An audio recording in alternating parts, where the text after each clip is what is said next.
Hi everybody and welcome to my YouTube channel. In case you didn't know, my name's Peyton. So I, of course, by the name of my channel, collect tarantulas.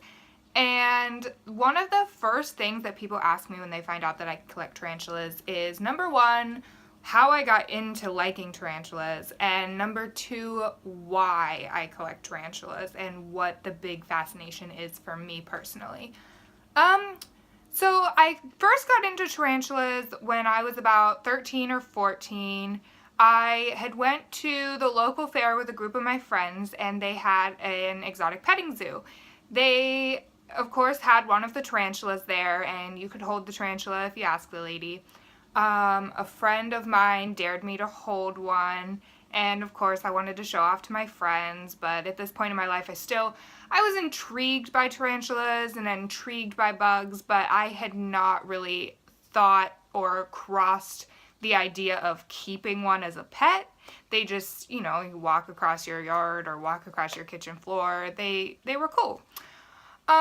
So I held the tarantula on a dare with my friends, and I fell in love with the thing. After that, the fair had been going on for about a day or so, so they still had a week left. I was there every single day messing with this tarantula. I was there. I wanted to hold it. I wanted to ask questions. I wanted to know the ins and outs of having this pet tarantula. And by the end of the week, everybody thought it was my tarantula because I spent more time with it than the lady who actually owned the tarantula. And at this point, I was still living at home, obviously, being in my young teens, and my parents wanted nothing to do with it. I wanted this pet tarantula so bad. I had went home, I begged, I pleaded, I wanted a pet spider so bad. My parents, of course, were like, no, you're crazy. There's no way you're bringing that big bug into my house. And so I sat down and I thought to myself, well, someday I'm going to be living on my own. Someday I'm going to grow up and I won't be living here. So I'm going to do all of the research and I will have myself ready and prepared by the time I move out, and I'm going to have a pet tarantula some point in my life. So I sat down with a 3-ring binder and I started researching. I knew the ins and outs. I had learned how to sex them. I learned which tarantulas were the best beginner species and which ones were not so good at beginner species, how to get into keeping tarantulas, what the best cage setup was. I wanted to know the best places to purchase a tarantula. I wanted to know everything. Now, after about 2 or 3 weeks of constant research, I spent every inch of my free time researching these tarantulas. So, of course, after about 2 or 3 weeks, my parents finally caved and they were like, you know what, if you're that dedicated that you're going to spend all your free time doing research on them, then I guess we'll let you have one. But one was the limit. They told me, you know what, you can have one if something happens to it, if it dies, anything like that, you're on your own. That you had your chance, you screwed up. So I went and of course, I knew that the best way to purchase a tarantula was online at this point, but with the excitement I had and being only 14, 15, it didn't matter to me. I was like, take me to the local pet store, take me right now. So we called every single pet store in my area. None of them had the rose hair tarantula, which is what I wanted. I knew they probably were not the best beginner species. Some are docile, some are very temperamental, but that's the one I wanted because I thought their pink carapace was beautiful. So I called and called and called, and none of them had them. So of course, the closest one that had one was about 40 minutes away. My parents did decide that they would drive me up there. We went, and my parents did tell me at the time, before we went up there, that I was only permitted to have a male because a friend of mine who had kept tarantulas, she had a female and had a little bit of an accident, and it was a gravid spider, and it had babies. Of course, the babies didn't make it, but the idea of tarantula babies running around the house freaked my parents out. So they told me that I could get one, but it had to be a male. So the pet store that I went to did have a male tarantula. It was PetSmart, but it is what it is. So I I went to the PetSmart up there. We got there, it was a male tarantula, it was a mature male. Now, at this point, I had done my research, but I did not know that they could not molt past maturity. I did know that males only live about 5 or 6 years, and I knew that they would die after a shorter period of time. And being my first spider, I was okay with that, but the way that I had portrayed it, it was the male would die 4 to 6 years past their maturing molt. So I found this mature male. I thought, you know what, at least I have a companion until I can move out and get a female. I took him home, named him Hugo. He was the absolute best spider ever. He was so docile, so beautiful, bright pink, and I fell in love with him from the get-go. Now, I, of course, was not the smartest pack in the bunch, but I did take him to a family get-together because I wanted to show him off. Now, he attempted to go into molt at this family get-together.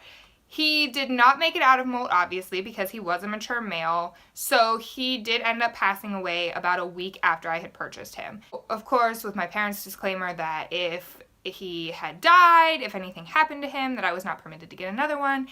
That upset me. So I was like, you know what? I'm doomed. I'm never to have a pet tarantula. My life just ended when he died. He was my pride and joy. I loved him with every inch of my soul, every inch of my being.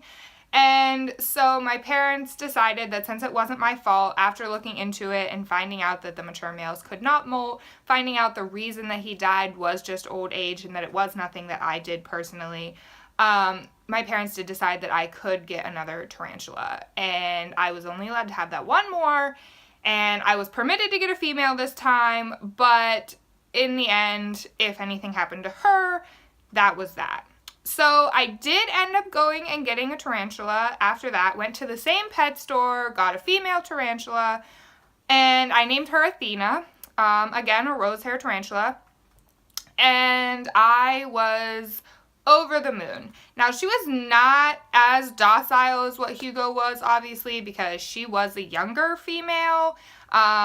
She was not mature at the time that I purchased her, and she spends 99% of her time in her hide. She never comes out. And so I went about my days. I just, lived my life, me and Athena, till the end. And we had went into one of our local pet stores past that, and I saw a bee smithy that they had, one of their Mexican red knees, and she was huge, beautiful. I wanted her so bad. She was only $99, and for being a big, beautiful female bee smithy, that was one of the best deals I could have ever come across. So, of course, I wanted to take her home. Now, at this point, my parents had told me no more tarantulas, but I had explained to them how rare this spider was, that you don't come across them for such a cheap price very often, especially a beautiful female like that. So I did purchase her. I named her Cleopatra. I took her home, and about a month after, she ended up being a he, and his name was Zeus. After that, I changed his name, of course.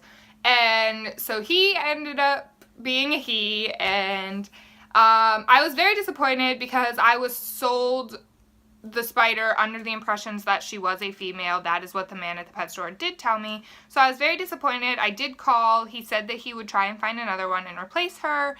And of course, that was a whole nother story. So I did get her replaced, but not until about 7 months later. And he did pass away. He was absolutely the sweetest. Now, past that, there really was no stopping me. My parents did realize that I was obsessed with these things. It did become an addiction. And I wanted each and every species on the planet. So there was no stopping me at this point. I ended up with about 15 to 20 spiders within the first year. At this point, I'm up to about 28 or 29 now. I'm still growing. I am living on my own now, so there's no one really to tell me that I can't have any more. But I do respect the fact that I am living in an apartment building. My landlord probably does not want my collection to grow anymore, or at least not to the 50s and hundreds until I do have a house of my own. Now, why I keep them is a whole nother story. I think that they are absolutely fascinating. I think that they have personalities of their own, and to have not only such a large creature, but just a bug in general that you would think has no personality and is just, you know, your typical bug that you would find crawling across your house if you lived in Arizona. Now that to me was very fascinating. They do have personalities. Each and every one of my tarantulas does act differently. I do name them all because I don't see them as just a collection. They are my beloved pets.